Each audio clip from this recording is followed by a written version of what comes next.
Olá, o nosso assunto de hoje é sobre briefing. O que é briefing? O briefing, na verdade, ele surgiu perante a guerra para evitar com que vazasse informação para os inimigos, né? Essas informações eram dadas no momento que, por exemplo, uma esquadrilha aérea ia fazer um ataque. Eles não sabiam, os pilotos, para onde ir, o que tinha que fazer. Então, quando eles estavam prontos para decolar, que eles recebiam informação. Então, chamavam de briefing. Então, briefing é isto, são instruções, né?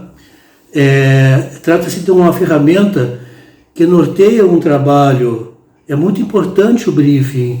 Ele é o princípio de tudo. É uma bússola para nos nortear para aquilo que a gente precisa, para onde a gente precisa ir exatamente, né? Então, essas informações são necessárias e ela parte do cliente, né? E nós temos que tomar cuidado que muitas vezes o cliente realmente não conhece bem o seu negócio.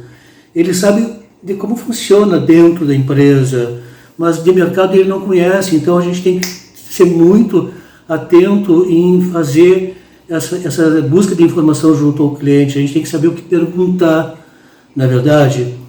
E o briefing, ele na verdade é o objetivo do cliente, o que o cliente quer naquele momento em termos de comunicação ou de marketing, está ali dentro tudo.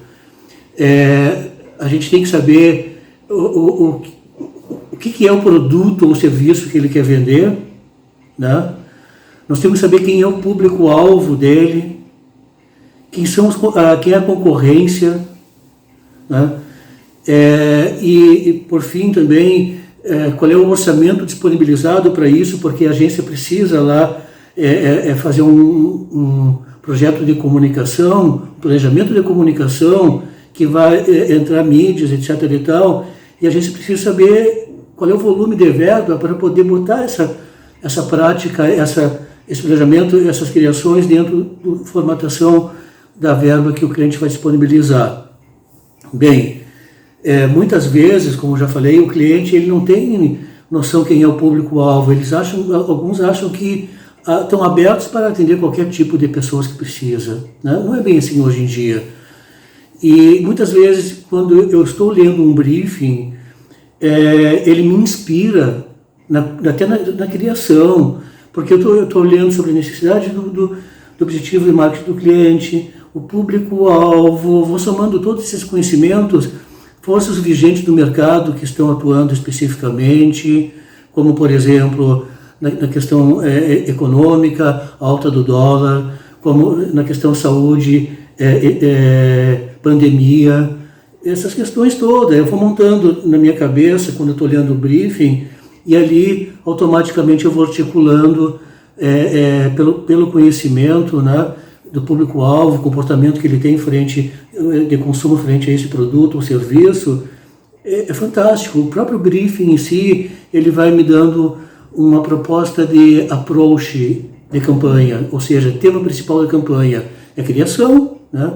Então, mas o briefing, nesse momento, então, ele tem que ser muito bem feito pelo atendimento. O atendimento que vai briefar o cliente, que vai montar todas as informações para passar para o seu time dentro da agência, né? Então, que mais que a gente pode falar sobre o briefing?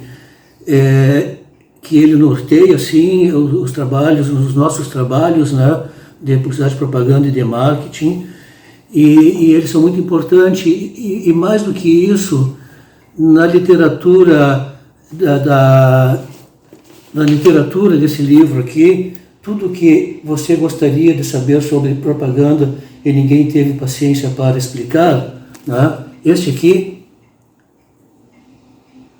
acontece o seguinte: tem um capítulo que é feito pelo Walter Longo, e é o único livro até hoje que eu encontrei que ele tem uma preocupação com o chamado briefing político. O que é o briefing político? É aquele que está escondido dentro da empresa, não é o que o cliente fala.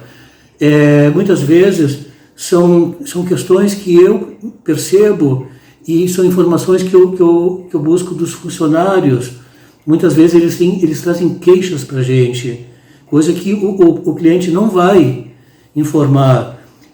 O cliente não fala, a gente não fala mal dos nossos filhos, né? E o cliente também não vai falar se tem problema e pode estar escondendo. E o briefing político está relacionado a eu descobrir essas questões mais subjetivas que estão... Fazer leitura, saber fazer leitura do que está acontecendo dentro da empresa. É muito importante. Gente, existem várias formatações de briefing na literatura e existe inclusive na internet, gratuitamente, planilhas de briefing e tudo mais, mas não existe um padrão específico para eu desenvolver um briefing. Eu mesmo posso criar um para mim, aquele que eu acho mais, por experiência de trabalho, eu achar mais confortável possível, de que ali dentro se insira todas as informações necessárias para com que conduza o trabalho final de uma agência para a mídia, no sentido de, sim, entregar resultado para o cliente. De outra forma, um briefing mal elaborado vai ser prejudicado lá no finalmente, na hora que está na mídia, e tudo isso sai caro, tá bem? Vamos ficar atento ao briefing, procure mais informações sobre isso na literatura, existe em vários outros lugares. Ok? Fechou? Beleza?